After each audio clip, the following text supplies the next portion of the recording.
राहू दे, मी काढतो याच्यात. राहू दे, एखाद्या क्लिपचे दोन व्हिडिओ काढते का मग? दोन काढू.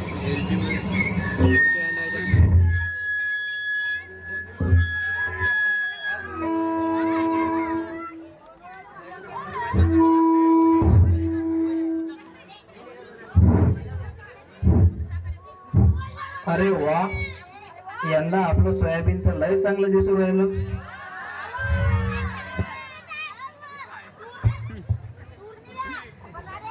रोहनची बाबा, अहो रोहनची बाबा, या की रे जेवायला.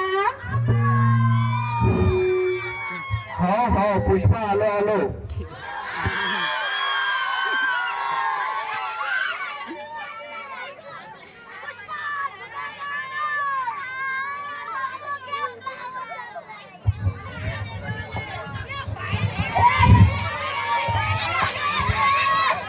कायची आणि भाजी? वांग्याचं भरीत. अरे बा, वांग्याचं भरीतच होतं का? अहो दुसरं काही सापडलंच नाही हो मला भाजीला. उद्या संध्याकाळी किंवा आज संध्याकाळी तुम्हाला मी चांगली भाजी, तुमच्या आवडीची भाजी करून देते. बर ठीक आहे बा, जाऊ दे आता. भूक लागली, फास लागते. उपाशी राहिल्यापेक्षा काही ना काही पोट भरून घ्या. अहो नाही हो, देतो तुम्हाला संध्याकाळी चांगली भाजी करून. बर ठीक आहे.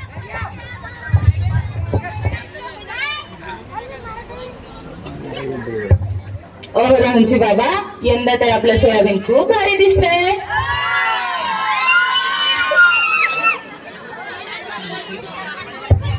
हो पुष्पा, ती तर आहेच, पण यंदा जरा आपल्या सोयाबीनला चांगला भाव भेटला पाहिजे, हीच इच्छा आहे.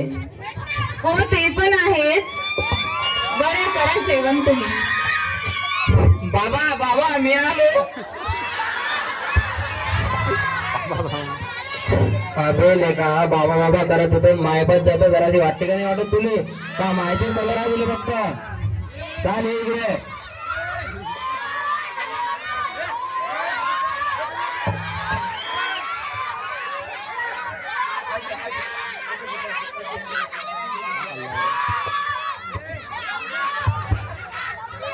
काय आला बे तू?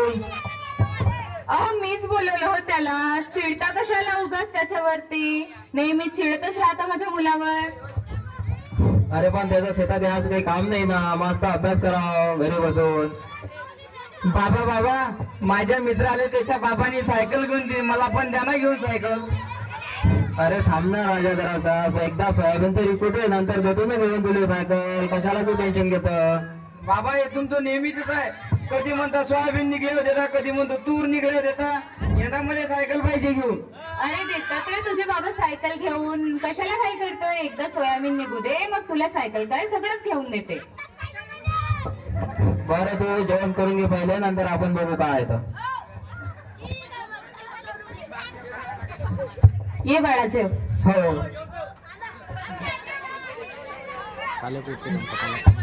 बरं झालं का रोहन जेवण? हो झालं ना. बरं रोहन, तू आता तुझ्या आईसोबत घरी जा, नंतर येते मी, बघू काय होते. हो चलो आई घरी. हो हो चल.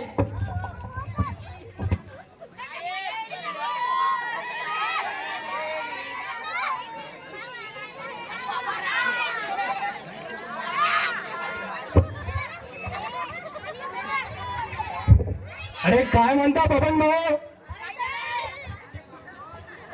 मागं पुढचं काहीच नाही बा, आत्ताच जेवलो. तुम्ही जेवले का?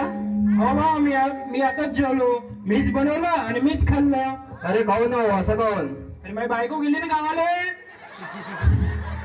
अरे काय हमेशा काय तू बायको गावालाच जात राहते का रे? कधी म्हणतो माझी बायको गावाला गेली, माझी बायको गावाला गेली.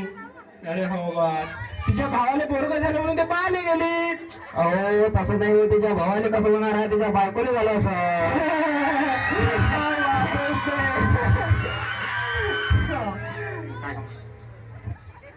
काय गंमत करता बा तुम्ही? कानच घेसता बा. अरे तसं नाही हो, कधी पाहिलं का माणसाला पोरगं होता नाही? बरोबर बोलता बा तुम्ही. हा मग. बरं ठीक आहे, जाऊ द्या, जे असेल ते असेल. मी जातो आता घरी, माझी बायको वाट पाहत असेल. तुम्ही जावा घरी, माझ्या घरी तर कोणीच नाही. म्हणून तिच्यासाठी बायको घरी ठेवावं लागते, गावाला नाही पाठवावं लागत. हो बा. चला बाय. आला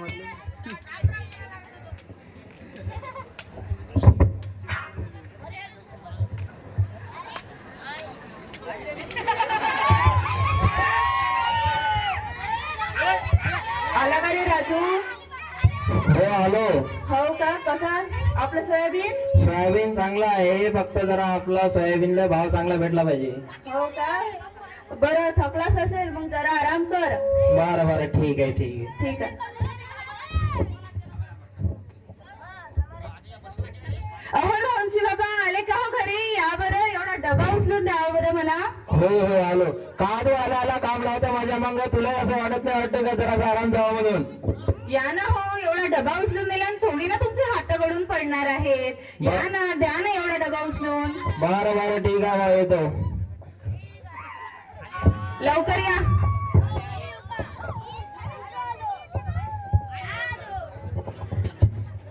पुष्पराज झुकेगा नहीं साला.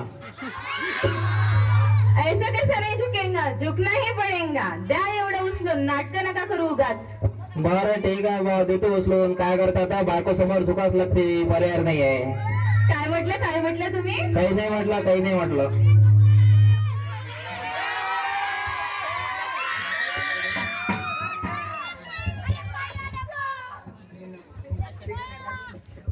कसा रे मोठे जमलं काय तुला?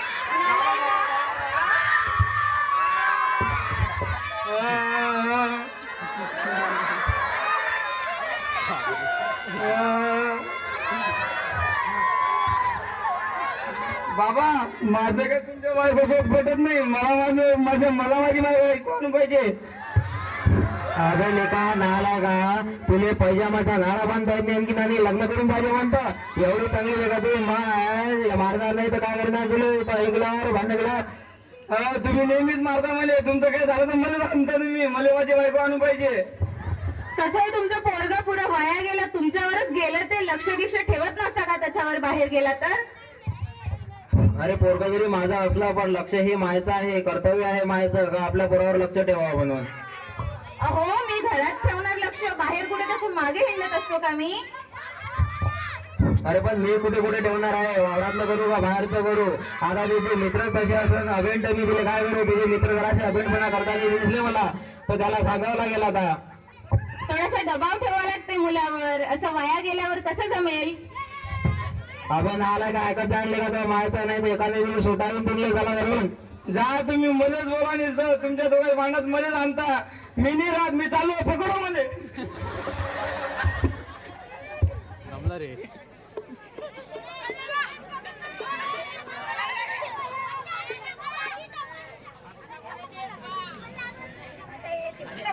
आता बघूया सोयाबीन निघाल्यानंतर काय होतंय.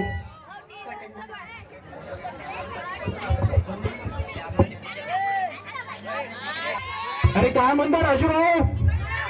काहीच नाही बा, तुम्ही सांगा. भरली का गाडी? नाही गाडी भरणं झाली आताच. काय म्हणते माझी बहिणी आली का नाही आणखीन गावावरून? का आणखी नाही जायला तुला भाकरीच खाणं चालू आहे? हो ना बा, शैलजूला भाकरी खाणं सुरू आहे, आलीच नाही. अशा ना कसं होईल हो भवन भाऊ तुमचं निरा, तुम्ही बायकोला राजो गावालाच पाठवता ना. मला चांगलं वाटत नाही मा भाऊ जायला जुला भाकरी खाते तर राजो. अरे काय करावं बा आता. मला तर असं वाटतं का बा तुमच्यापेक्षा जास्त तर तिच्या बापाच्याच घरी राहत असेल ती. नाही नाही हो, असं नाही. त्याच्यापेक्षा नसतं लग्न केलं तर ते तरी पुरवडलं असतं. आपल्याला लोक म्हणत नव्हते. नाही हो. हा बरोबर नाही का? हो. हा तेच म्हटलं.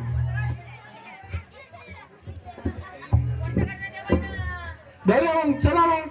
हो ठीक आहे चला.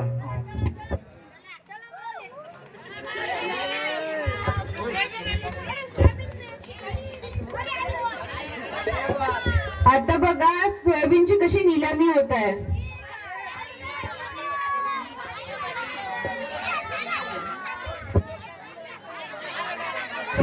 या उत्पादक साहेब पहा आमचं सोयाबीन. हो आलो आलो.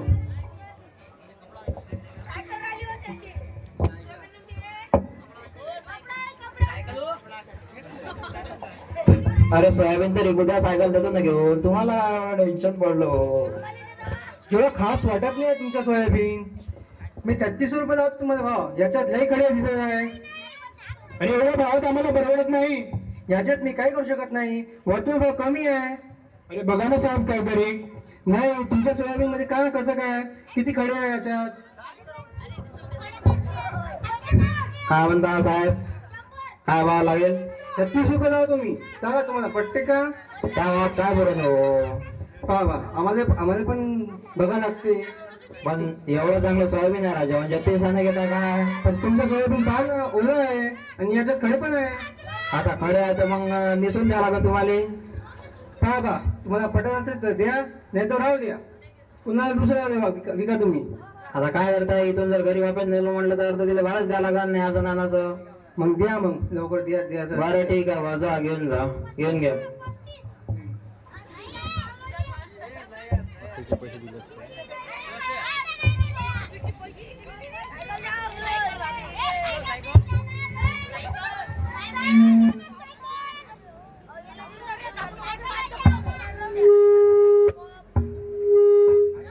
का बे राजा नाही का? हे सोयाबीन तर बनतच खराब विकलं गेलं बे. अशांत होय का? शेतकरी म्हणून याची वेळ बे. आता काय करावं बे? आता तुम्हीच सांगा भवन भाऊ, आपण याच्यावर काय करू शकतो? आपल्या हाती काय आहे? हो नाही मला असं वाटतंय की आपण तहसीलदाराचा काही ना काही मार्ग घ्यावा. पण तहसीलदार तरी काय करा? तहसीलदाराकडे काही ना काही माहिती राहीलच, ते काही ना काही मार्ग काढतेनच. चल आपण त्यांच्याकडे जाऊया. बरं ठीक आहे, आवाज चला. आता मोठे माणसं म्हणताय तर जाऊन भाऊ मोठ्याच ऐकायला लागते जरासं.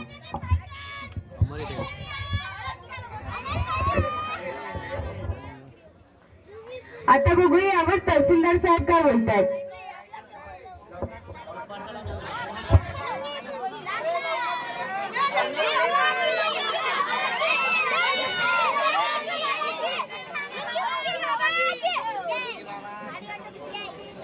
लेकरा क्रेज ब्रो, क्रेज. नमस्कार साहेब. नमस्कार, मी बबन, हा माझा मित्र राजू. अच्छा. आज आम्ही सोयाबीन विकलं, त्याचा भाव 3600 रुपये निघाला. तुम्हीच सांगा हे आम्हाला परवडेल का? तर याच्यावर तुम्ही काही मार्गदर्शन द्या. बरं. पहा साहेब, आम्ही आज सोयाबीन विकलं 3600 रुपयानं, बरोबर. आता त्या सोयाबीनची आम्हाला 4-5 महिने मेहनत करावी लागली. त्यामागे आम्ही 3000 रुपयानं बॅगा घेतल्या होत्या. त्यानंतर त्याचे खत व्यवस्थापन होते, त्यानंतर त्याचे फवारणी होते. हे रोग आला, हे फवारणी मारा, ते मारा, शेंग भरत नाही, हे फवारणी मारा, असे भरपूर खर्च केला. त्यानंतर हे एक तर या वर्षी सोयाबीनचा ॲव्हरेज जे पाहिजे मनाजोगता ते मिळाला नाही, आणि इकून तिकून ॲव्हरेज नाही मिळाला तर इकून तिकून भावही नाही भेटले. आता तुम्हीच सांगा शेतकऱ्यांनी काय करावं? हो, हे तुमचं बरोबर आहे, पण मी काय म्हणतो, तुमची ही समस्या मी मुख्यमंत्र्याकडे पाठवतो आणि ते याच्यावर काय करतील ते बघू. तुमचं काय समस्या आहे माहित आहे का? तुम्ही एका पिकावर निर्भर आहे. आता खूप काही करू शकता तुम्ही, फळबाग लावू शकता, शेळीपालन करू शकता, खूप काही आहे. आणि गव्हर्नमेंटने असं खूप काही स्कीमा पण काढलेल्या आहे, तुम्ही त्याचा लाभ घ्या ना. तुम्ही एका पिकावर निर्भर का बरं आहे? हो साहेब, तेही तुमचं बरोबरच आहे. हो साहेब, शेतकऱ्यांच्या मागे कोणीच नाही. शेतकरी हा जगाचा पोशिंदा आहे. शेतकरी आहे तर देश आहे.